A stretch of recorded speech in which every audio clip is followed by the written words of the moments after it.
Hi friends, எல்லாரும் எப்படி இருக்கீங்க? நல்லா இருப்பீங்க. பேசுங்கிறவங்களிலிருந்து உங்கள் நித்யா ராஜேந்திரன். ஃப்ரெண்ட்ஸ், நம்ம போன பதிவில் அம்பானி அவர்களை பற்றி நம்ம சில விஷயங்கள் பார்த்தோம் இல்லைங்களா? அவரோட அந்த ஒரு மூளை யோசித்த ஒரு விஷயத்தை வச்சு பல குடும்பங்கள் அவர் காப்பாற்றுறதுனால இந்த பிரபஞ்சம் அவருக்கு அள்ளி அள்ளி கொடுக்குது அப்படின்னு சொல்லி பார்த்தோம். அந்த பதிவு ஃபஸ்ட் கமெண்ட்டில் பின் பண்ணுறேன், நீங்கள் போய் பார்த்துக்கோங்க. ஃப்ரெண்ட்ஸ், இப்போது நம்ம சரி, அவர் இந்திய உலக பணக்காரர்கள் வரிசையில் இருக்கார், இந்தியாவில் முதல் பணக்காரராக இருக்கார். ஆனால் இந்த சின்ன சின்ன கம்பெனி வச்சுருக்காங்க, சின்னதாக தான் வச்சுருப்பாங்க. அவங்கெல்லாம் ஒரு ஊரில் இப்போ கோயம்புத்தூரில் இருக்காங்கன்னா கோயம்புத்தூர்கள் பணக்காரர்கள் வரிசையில் கூட வரமாட்டாங்க, சாதாரணமாக தான் இருக்காங்க. ஆனால் அவங்களும் பல ஆட்களையெல்லாம் வச்சு ரொம்ப அவங்களையெல்லாம் சிரமப்படுத்தி வேலை வாங்குறாங்க. ஒரு லீவ் கேட்டால் கூட கொடுக்க மாட்டாங்க. டைமிங் அப்படி தான். அவங்க காலையில் 9 மணிக்கு வந்துட்டு சாயந்தரம் 5 மணி வரைக்கும் தானே பேசியிருப்பாங்க. ஆனால் 7 மணி ஆனாலும் நம்ம வேலை செய்யணும். அந்த மாதிரி பல சிரமங்களையெல்லாம் ஆட்களுக்கு கொடுக்குறாங்க. அப்போ அவங்களுக்கெல்லாம் கர்மா வராதா? அவங்க கஷ்டப்பட மாட்டாங்களா? எப்படி அவங்கெல்லாம் நல்லா இருக்காங்க, அவங்க வீட்டு குழந்தைங்கள்லாம் நல்லா இருக்காங்க, அவங்க வீட்டு பெண்கள் நல்லா இருக்காங்க, அது மட்டும் நம்ம மட்டும் ஏன் கஷ்டப்பட்டுக்கிட்டே இருக்கோம்? அவங்களுக்கு மட்டும் பணம் சேர்ந்துக்கிட்டே இருக்கு, ஆனால் நமக்கு அந்த மாதிரி வரமாட்டேங்குதே, நம்ம எவ்வளோ கஷ்டப்படுறோம்ல, அப்படியெல்லாம் நம்ம யோசிப்போம் இல்லைங்களா? ஃப்ரெண்ட்ஸ், அதெல்லாமே நடக்கும். ஏன் நடக்குது? இதே விஷயந்தான் நான் உங்களுக்கு என்ன சொன்னேன், நம்ம கண்ணுக்கு தெரியாத பல விஷயங்கள் இந்த பிரபஞ்சத்தோட கண்ணுக்கு தெரியுது அப்படின்னு சொல்லி நான் சொன்னேன் இல்லைங்களா? அதாவது அம்பானி அவர்களுக்கு ஒரு அறிவு திறன், தான் இப்படியெல்லாம் செய்யலாம், இந்த மாதிரிலாம் செஞ்சால் தான் சம்பாதிக்கலாம் அப்படின்னு அவருக்கு தான் யோசித்தார்.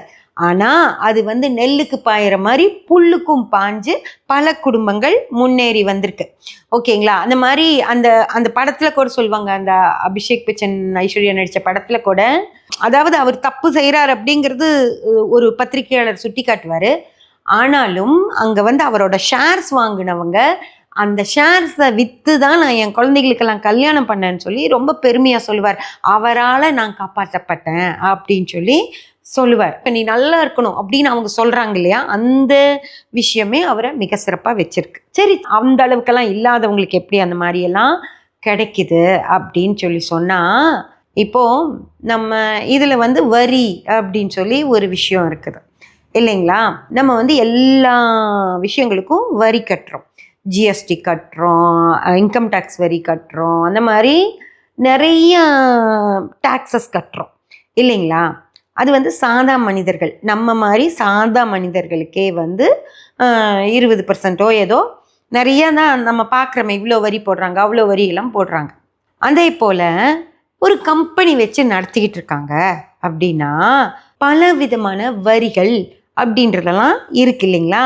அந்த முதலாளி யாருக்குமே எதுவுமே செய்ய மாட்டேங்கிறார். ஒரு தானம் செய்யறதில்ல, ஒரு தர்மம் செய்யறதில்ல. அட்லீஸ்ட் இந்த கம்பெனியில் வேலை செய்கிறவங்களுக்கு, ஒரு லேடி கம்பெனியில் வேலை செய்கிறவங்க பிரசவத்துக்கு போகிறாங்க அப்படின்னா அட்லீஸ்ட் அந்த பிரசவ செலவாவது அந்த கம்பெனி ஏற்றுக்கலாம்ல. அப்படி இல்லை, 2 மாதம்தான் லீவ் கொடுத்துட்டு வந்தீங்கன்னா இருப்பேன், இல்லைன்னா நாங்கள் வேற ஆள் எடுத்துருவோன்றாங்க. வேறு வழியே இல்லாமல் அவங்க ஓடி வர வேண்டியதாக இருக்குது. அந்த மாதிரி ஒரு மனசில் ஒரு கருணை கூட இல்லாமல் நடந்துக்கிறார். ஆனால் அவருக்கு அப்படியே பணம் கொட்டுன்னு கொட்டுது. எப்படி இவங்களுக்கு மட்டும் இதெல்லாம் நடக்குது அப்படின்னு சொல்லி நீங்கள் யோசிப்பீங்க இல்லைங்களா? அது என்ன அப்படின்னு சொல்லி பார்த்தீங்கன்னா ஃப்ரெண்ட்ஸ், இப்போ நம்ம இந்த வரி எல்லாம் கட்டுறோம் பார்த்தீங்களா? ஒரு 15% 20% நம்ம வரி கட்டுவோம், நம்ம சம்பாதிக்கிற கொஞ்சம் பணத்துக்கே. ஆனால் அவங்க நிறைய பணம் சம்பாதிக்கிறாங்க. அந்த நிறைய பணத்துக்கு நம்மளை விட கூடுதல் வரி அவங்க செலுத்த வேண்டியிருக்கும். ஃபேக்ட்ரியெல்லாம் வச்சு நடத்தும்போது அவங்களுக்கு அவங்களோட வரியுடைய அளவு பார்த்திங்கன்னா நம்மளை விட டபுள் மடங்கு இருக்கும். ஓகேங்களா? அவங்களும் சம்பாதிக்க தான் செய்கிறாங்க, நம்மளும் சம்பாதிக்க தான் செய்கிறோம்.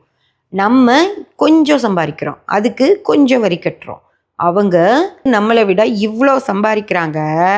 நம்ம வரியை விட அவங்க 1 மடங்கு 2 மடங்கு 3 மடங்கு அளவுக்கு அவங்க வரி கட்ட வேண்டியிருக்கும். ஏன்னா அந்த ஸ்லாபு வர்ற பணத்தோட அளவு ஜாஸ்தியாக நம்ம கரண்ட் பில் கட்டுறோம் பார்த்தீங்களா, 500 யூனிட் வரைக்கும்னா ஒரு காசு.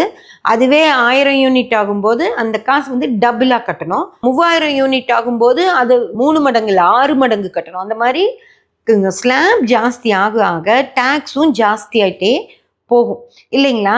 இப்போது நான் சம்பாரிச்சதுக்கு நான் வரி கட்டினா சரி, நான் சம்பாரிச்சேங்கிற காரணத்துக்காக, அதாவது சம்பாதிக்கிறது தப்பா, நம்மலாம் 100 ரூபாய் சம்பாரிச்சுட்டு அதுக்கு 5 ரூபாய் வரி கட்டுறோன்னு வச்சுக்கோங்க. அவங்க வந்து 1000 ரூபாய் சம்பாதிக்கும் போது அவங்க வந்து 20 ரூபாய் வரி கட்டுறாங்க. புரியுதுங்களா. ஸ்லாபு ஜாஸ்தி ஆகுது. அப்போ அவங்களுக்கு என்ன தோணும், சம்பாதிக்கிறது ஒரு தப்பாடா, நான் நல்லா சம்பாதிக்கிறது ஒரு பிரச்சனையா, அதுக்கு நான் எக்ஸ்ட்ராவாக வரி கட்டணுமா அப்படின்னு சொல்லி அவங்களுக்கு மனசுக்குள்ளே தோணும் இல்லையா. ஆனால் வேறு வழி கிடையாது, அவங்க கட்டி தான் ஆகணும். இல்லைன்னா கவர்மெண்ட் விடாது, கவர்மெண்ட் வாங்குது. அந்த கவர்மெண்ட் வாங்குகிற அந்த பணத்தை கவர்மெண்ட் என்ன பண்ணுது அப்படின்னு சொல்லி யோசிச்சு பாருங்கள். ரோடு போடும், ரோடு நல்லா ஜம்முன்னு ரோடு போட்டு வச்சுருப்பாங்க. தண்ணி எல்லா இடத்துக்கும் மேல்நிலை தொட்டி கட்டி தண்ணிக்கு கொடுக்க பார்ப்பாங்க, அந்த ஊருக்கே தண்ணி கிடைக்கும். இன்னும் பல விஷயங்கள், கவர்மெண்ட் வந்து ஸ்கூல்ஸ் கட்டும், கவர்மெண்ட் காலேஜஸ் கட்டும். ஓகேங்களா. அந்த மாதிரி கவர்மெண்ட் என்னென்னலாம் செய்யணுமோ செய்வாங்க. பணக்காரர்கள்கிட்ட இருந்து அவங்க நிறையா வரி வசூல் பண்ணுவாங்க. நமக்கு வந்து ஒரு ஸ்லாப் கொடுக்குறாங்க, கிட்டத்தட்ட 10 லட்சமோ 6 லட்சமோ அந்த அளவுக்கு கீழே சம்பாதிக்கிறவங்க இன்கம் டேக்ஸை கட்ட வேண்டியதில்லை. ஓகேங்களா. நம்ம கட்டலை, சிலர் கட்டவே மாட்டாங்க, நம்ம கொஞ்சமாக கட்டுவோம், பணக்காரர்கள் நிறைய கட்டுறாங்க. ஓகேயா. சரி, இப்போது ரோடு போட்டிருக்குல்ல, அந்த ரோட்டில் யாரெல்லாம் போகிறாங்க, அந்த பணக்காரரும் காரில் போவார், நம்ம பைக்கில் போவோம். கொஞ்சம் இன்கம் டேக்ஸை கட்டாதவங்க டிவிஎஸ் 50 போவாங்க, சைக்கிளில் போவாங்க, மாட்டு வண்டி கூட போகும். அந்த பணக்காரர் அந்த ரோட்டுக்கு நிறைய பணம் கொடுத்துருக்காரு இல்லையா. வரிங்கிற பேரில் ஒரு ரோட்டுக்கு அந்த பணக்காரருக்கு தான் அதில் அரைவாசி சொந்தம், நமக்கு வந்து அதில் கால்வாசிலையும் கால்வாசி தான் நமக்கு சொந்தம். ஆனாலும் நம்ம அந்த ரோட்டில் போகிறோமா, ஜம்முன்னு போகிறோமா, அந்த மேல்நிலை தொட்டி கட்டி தொட்டியில் தண்ணி வரனால ரிலாக்ஸாக நம்ம இருக்குமா. பாத்ரூம் போனால் அப்படியே பைப்லேயே தண்ணி வரும், கிணத்துல சேர்ந்து எடுக்க வேண்டாம், எங்கேயாவது இருந்து கொண்டு வர வேண்டாம், நம்ம வீட்டுக்குள்ளேயே தண்ணி வருது, நம்ம நல்லா குளிச்சுக்கலாம். ஒரு முதல்லாம் சாமானெல்லாம் எடுத்து வெளியே போட்டு கிணத்துல தண்ணி சேர்ந்து எடுத்து கழுவணும். இப்போ அந்த கஷ்டம்லாம் இல்லை, பைப்லேயே தண்ணி வருது, அப்படியே பைப்பு திருப்பி விட்டு கழுவிக்கலாம். அந்த மாதிரி பல விஷயங்கள் நமக்கு நடந்தது எதனால், கவர்மெண்ட் நமக்கு செஞ்சது எப்படி அப்படின்னு சொல்லி கேட்டிங்கன்னா, இந்த மாதிரி நம்ம வீட்டுக்கு வர்றதுக்கு மட்டும்தான் நம்ம பணம் கட்டுவோம். புரிஞ்சுதுங்களா. நம்ம ரோட்டில் போட்டிருக்க பைப்பில் தண்ணி போயிட்டுருக்கோம். உங்களுக்கு கனெக்ஷன் வேணும் அப்படின்னா அந்த ரோட்டில் இருக்க பைப்லேருந்து உங்கள் காம்பவுண்டுக்குள்ளே வர்றதுக்காக மட்டும்தான் நீங்கள் பணம் கட்டுவீங்க, அதனால தான் தண்ணி உங்களுக்கு வரும். ஆனால் அந்த ரோட்டில் பெரிய பைப் போட்டு தண்ணி கொண்டு போச்சு இல்லை கவர்மெண்ட்டு, அதெல்லாம் நம்ம வரி பணத்துலேருந்து தான் நடக்கும். அந்த வரி பணம் நீங்கள் கம்மியாக கட்டியிருக்கீங்க. அந்த தொழிலதிபர் வந்து நிறைய கட்டுறாரு வரி. ஓகேங்களா. அவர் வீட்டுக்கும் அதே பைப்பும் ஒரு லைன் தான் கொடுப்பாங்க, உங்கள் வீட்டுக்கும் அதே பைப் தண்ணியிலேருந்து ஒரு லைன் கொடுப்பாங்க. அப்போது என்ன வரியும் ஜாஸ்தி கட்டுறாரு, ஆனால் அவருக்கும் ஒன்று தான் கிடைக்கும். அவர் யோசித்து அவர் ஒரு கம்பெனி ஆரம்பித்து அதில் ஆட்களை வேலைக்கு சேர்த்தி அவர் சம்பாதிக்கிறார். அவர் சம்பாதிக்கிறார், அவர் யாருக்குமே எதுவும் செய்யலைன்னே வச்சுக்கோங்க. ஆனால் கவர்மெண்ட் சும்மா இல்லை, அவர்கிட்ட இருந்து கொஞ்சம் பணத்தை எக்ஸ்ட்ராவாக வாங்கி நமக்கு வேலை செய்யுது இல்லைங்களா. அதனால் அவரோட புத்திசாலித்தனத்தை வச்சு அவர் பிழைக்கிறார். ஆனாலும் அவர்கிட்ட இருந்த கொஞ்சம் பணத்தை எடுத்து கவர்மெண்ட் நமக்கு அதை வேலை செய்யறத இந்த பிரபஞ்சம் பார்க்குது. ஓகேங்களா. அப்போ என்ன பண்ணுது, அவரால் சில பேருக்கு சில கஷ்டங்கள் தீருது இல்லையா. அவர் நேரடியாக இந்தான்னு கொடுக்கல, பிரசவத்துக்கு போகிற பொண்ணுக்கு அவர் செலவுக்கு பணம் கொடுக்கல, உடம்பு சரியில்லாமல் போன ஒருத்தருக்கு லீவு கொடுக்க மாட்டேங்கிறார். எல்லாமே அவர் செய்கிறது தப்பாக தான் தெரியுது. ஆனாலும் அவர் கண்ணுக்கே தெரியாமல் நமக்காக அவர் பல உதவிகளை செய்கிறார் இல்லைங்களா. அதனால் பிரபஞ்சம் என்ன பண்ணுது, அவர் யாருக்கும் செய்யாட்டியும் பரவாயில்ல, அவர் நல்லா இருக்கட்டும், அவர் நல்லா இருந்து நல்லா சம்பாரித்து நிறையா வரி கட்டும்போது அது பல பேருக்கு உபயோகமாக இருக்கிறது. கரெக்டா? அந்த பல பேருக்கு உபயோகமா இருக்கிறதுனாலயே அவருக்கு இன்னும் அவரை நல்லா வச்சுக்கிட்டோம் அப்படின்னா, இன்னும் அவர் நல்ல அவரோட நிறைய விஷயங்கள் தோணி அவர் வந்து கம்பெனியை பெருசாக்கி பெரிய முதலாளியாக்கி நிறைய வரி கட்டி மக்களுக்கு உதவுவார் இல்லைங்களா? அதனால பிரபஞ்சம் என்ன பண்ணுது, அவர் கொடுத்துக்கிட்டு தான் இருக்காரு, நம்ம கண்ணுக்கு தான் தெரியல. அதனால பிரபஞ்சம் நிறைய கொடுக்குது, இந்தா இந்தா இந்தா வச்சுக்கோ அப்படின்னு சொல்லி கொடுக்குது, அறிவை கூட வளர்த்துது. அதன் மூலமா அவர் ஒரு கம்பெனியை 2 கம்பெனி ஆக்குவார், 2 கம்பெனியை 4 கம்பெனி ஆக்குவார். அதன் மூலமாக இந்த பிரபஞ்சத்துக்கு அவர் பல விஷயங்களை செய்வார், அவருக்கே தெரியாம செய்வார். அதனால பிரபஞ்சம் அவருக்கு அள்ளி அள்ளி கொடுக்குது ஃப்ரெண்ட்ஸ். புரியுதுங்களா? அதனால அவங்க செய்யலையே அப்படியெல்லாம் நீங்க யோசிக்க வேண்டிய அவசியமே இல்லை. அவங்க செய்கிறாங்க, அது நம்ம கண்ணுக்கு தான் தெரியல. நம்ம கண்ணுக்கு அது தெரியலினாலும் ஏன் அவங்க முதலாளிகளாக இருக்காங்க, நம்ம ஏன் அவங்கள மதிக்கிறோம், அவங்கள பார்த்ததுமே நம்ம வந்து குட் மார்னிங் சார் அப்படின்னு சொல்லுவோம். புரிஞ்சதுங்களா?